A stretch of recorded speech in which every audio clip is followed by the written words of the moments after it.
Today, we are going to talk about the Aron. Yesterday, we spoke about the Keruvim, the two golden cherubs which sat on top of the Aron. Today, we're going to speak about the Aron itself and its symbolisms and messages that it teaches us in our personal lives. So we mentioned that the Aron is the first of the Kelim of the Beis Hamikdash, which is mentioned in the Torah in Parshas Teruma. And it comes immediately after the commandment to build a mikdash, v'shachanti b'soicham, so that Hashem may rest His presence amongst us.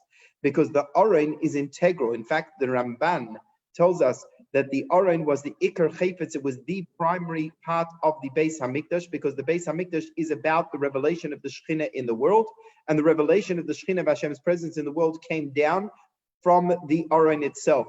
Hashem would speak to Moshe Rabbeinu from on top of the Aron, mibein shnei hakruvim, from between the two kruvim, and therefore the Aron is instrumental in bringing Hashem's presence into the world, and therefore it is the first and the most primary, and of course the most holy of all of the vessels in the Beis Hamikdash itself. So what was the construction of the Aron? The Torah tells us, "Va'asu Aron atzei shittim," that the Aron had to be made out of atzei shittim. It was made out of cedar wood, and it was amosayim v'chetzi arka v'ama v'chetzi rachbai. It was 2.5 amas in length, 1.5 amas in width, v'ama v'chetzi kaimasay, and 1.5 amas in height. And then the Torah tells us that we have to take this wooden box, v'tzibisa oisay zahav tahir. It should be covered over with pure gold. Nibayis umichutz tetzapenu. It should be covered with gold on the outside and on the inside. And there should be a zer zahav saviv. On top of the Aron, there should be a golden zer. A zer is a decorative crown. And then there were badim, there were poles which were used for carrying the Aron, and you can see that depicted here in the screen that I'm about to show. So this is a depiction of the Aron itself. You could see the golden kruvim on the top. So the Aron itself was a box. Whether it had all of these decorations on it or not, that's anybody's guess. But it was a box which was made of wood. It was covered on gold on the outside, on the inside. It had two badim, two poles used for carrying it. And on the top, you should be able to see the spikes of the zer, of the decorative crown. The lid of the Aron, we discussed, was the kapoidos. It was made of solid gold. And that's a story in and of itself. Because if the box of the Aron was made of wood, and the kapoidos together with the kruvim was solid gold, the weight would have crushed the wood. So this was one of the miracles that happened in the Beis Hamikdash, that the Aron was able to stand in its form. So what does the Aron represent? So there is an interesting Gemara. The Gemara tells us that based on the Mishnah tells us, Shalosh Ksarim Heim. Rabbi Shimon Bar Yochai teaches that there are 3 crowns. There's Keser Torah, Keser Kohuna, and there is Keser Malchus. There's the crown of kingship, there is the crown of priesthood, and the crown of Torah. And these are represented by the 3 Kelim in the Beis Hamikdash, 3 vessels which had a zer, which had a crown. 3 of the Kelim had a decorative crown, which is referred to as the zer, and they are the Shulchan, the table for the Lechem Apanim, the showbread had a zer, a decorative crown. The Mizbeach HaKtoros, the incense altar, had a decorative crown. And the Aron, as we've just learned, had a zer, a decorative crown. And these 3 Kelim parallel the 3 crowns of kingship, priesthood, and the crown of Torah. How so? So in our first year, we described how the Shulchan represents physical wealth and sustenance. It represents wealth, and therefore that is aligned with the crown of kingship. Kings are associated with wealth and power in a physical sense, and the Shulchan represents the crown of kingship. The Mizbeach HaKetoros, the offering of the Ketoros, was one of the most unique avodas, and it was could only be done by the Kohanim themselves, and therefore the Mizbeach HaKetoros, with its decorative crown, represents the crown of priesthood.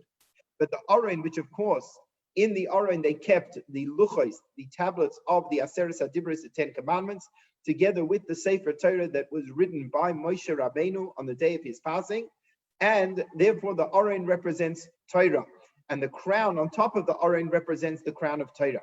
And the Gemara says that David HaMelech came and took the crown of kingship from himself, for himself, and for his descendants. So once David HaMelech was anointed as king, only his descendants are able to serve in the capacity of a Melech B'Yisrael, a king over the Jewish people. So David took exclusive rights to the crown of kingship.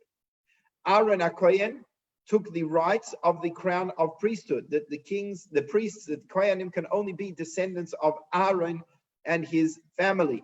Whereas the crown of Torah is munach lakol. It is there, it is acceptable to every single person. Anyone who wants is able to take the crown of Torah study for themselves. And should we think that the crown of Torah is somewhat lesser or inferior to the other two crowns, the pasuk says, "Bi malachim yimloichu." Hashem says that it is through me that kings rule, and obviously that means that through the Torah, which is Hashem's precious wisdom, Hashem's precious gift to us, through that the kings are empowered. So it shows that Torah is higher than the gift of kingship. So Torah is there, it's accessible for all of us, and the Aron embodies the Torah, and it's there, its crown represents the crown of Torah.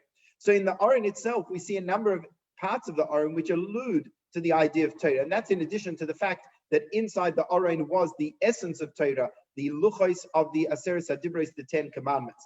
So let's start with the top of the Aron. We saw the kruvim of the Aron, and the Chassam Sofer explains that the two kruvim are like two chavrusas. The style of learning in a yeshiva is you'll have two yeshiva students, and they study opposite one another, facing one another, and they will study together in such a way that their questions and answers challenge one another, and so to speak, like sharpening swords one against the other, brings to greater understanding and clarity of the Torah. So it says that the two kruvim were there, and they were looking down on top of the kaporos, looking down on top of the Aron itself, just like two scholars who, when they study together, they are looking down at the texts of Torah that are in front of them. And other than that, another part of the Aron which alludes to the study of Torah are the badei ha'aron. The Aron was carried with poles, and there were other kelim which were carried by poles as well. The Mizbeach HaKetoros had poles for transporting it. The Shulchan had poles for transporting it. And in the Midbar, the Mizbeach was also transported with poles as well. But there was a difference. All of the other kelim, the poles were just functional. They were there to transport it. And therefore, if you did not need to transport the kelim, the poles would be removed. So in the Beis Hamikdash, the Mizbeach HaKetoros and the Shulchan did not have their poles set into them. However, when it comes to the Aron, it says, Lo yasuru mimenu. You are not allowed to take out the poles from the Aron. They're an integral part of the Aron itself. They're not just there to transport it, but it's part of the Aron. And therefore, even when the Aron was placed into the Kodesh HaKadoshim, the Holy of Holies, those poles had to be firmly fixed into their place. They could not be removed. So what does this represent? So we know that there is, the Aron itself represents Torah study. The Badei HaAron, which represents the support of the Aron, that represents the supporters of Torah study. Throughout our history, we've had partnerships of Yisachar and Zvulun, going back to the two sons of Yaakov.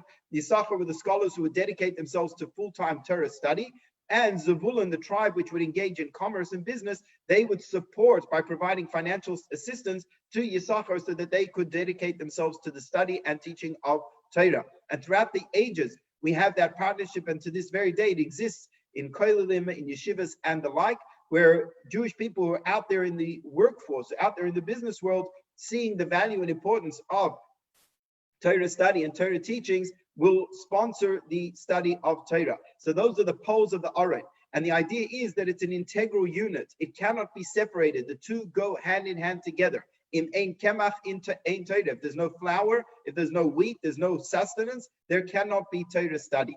So those are the ideas of the two poles of the Aron. But now let's talk about the Aron itself. So we mentioned that the Torah tells us that the Aron was made out of wood, and it had to be coated in gold, and completely covered in gold. The way that was done, Chazal tell us, and Rashi brings this in his commentary in the Torah, is that the Aron was fashioned in the form of three boxes, one set within the other. So you can have a look in the diagram over here. To the right, you see the Aron itself, again with the keruvim and the zer, the decorative crown. On the left side, you could see the boxes. So there would be an outer box that was made out of pure gold.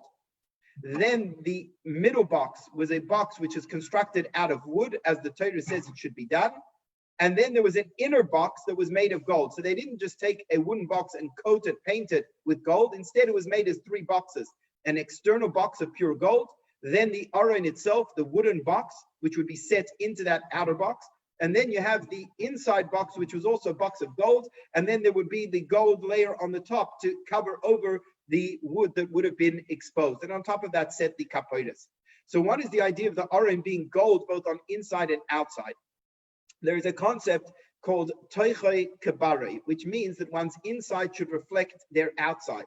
Indeed, there was a time in our history, back in the times of the Mishnah, where there was the head of the yeshiva, the head of the academy, Rabban Gamliel, and Rabban Gamliel had a rule. He set up guards at the front of the Beis Medrash. Not anyone who wanted to come in and learn Torah was able to come in.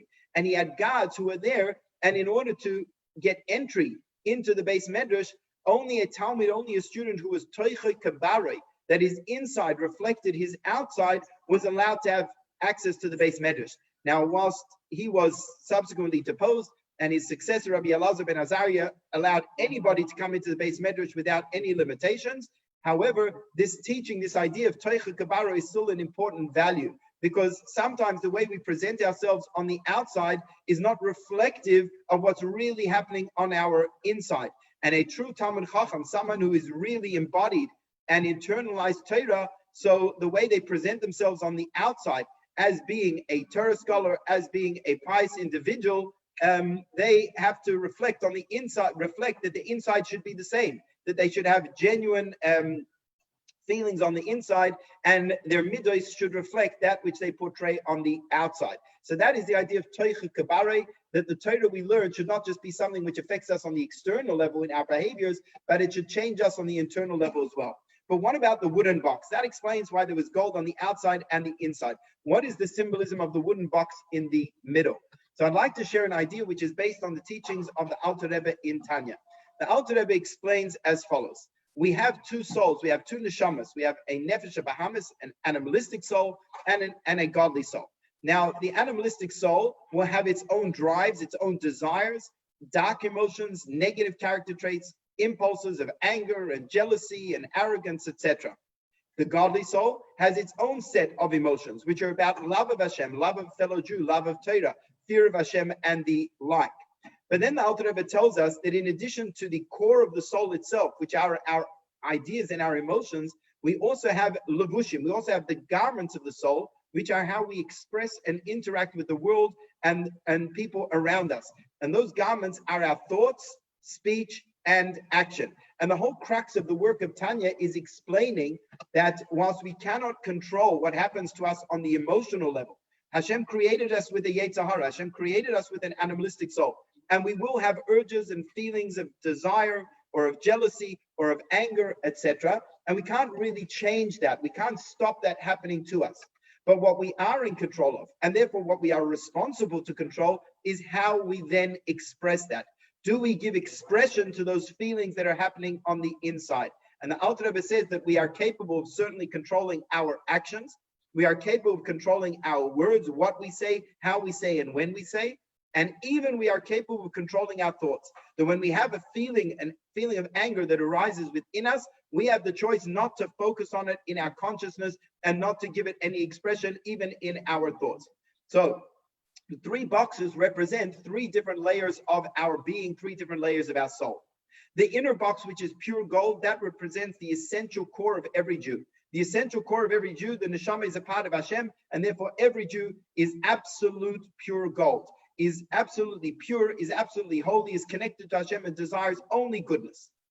But then we have our middle box. The middle box is like the character of our soul. And that's where we have, yes, we have a godly soul with godly emotions, but we have our animalistic soul where we have all of our dark and corrupted emotions and feelings of anger, rage, jealousy, lust, etc., etc. We can't control that. That's like wood, whereas gold cannot rot, gold cannot tarnish, gold cannot decay. But wood is something which can rot, that can decay. And that represents the emotions within us that can be negative. They can be bad. They can be things that are downright rotten.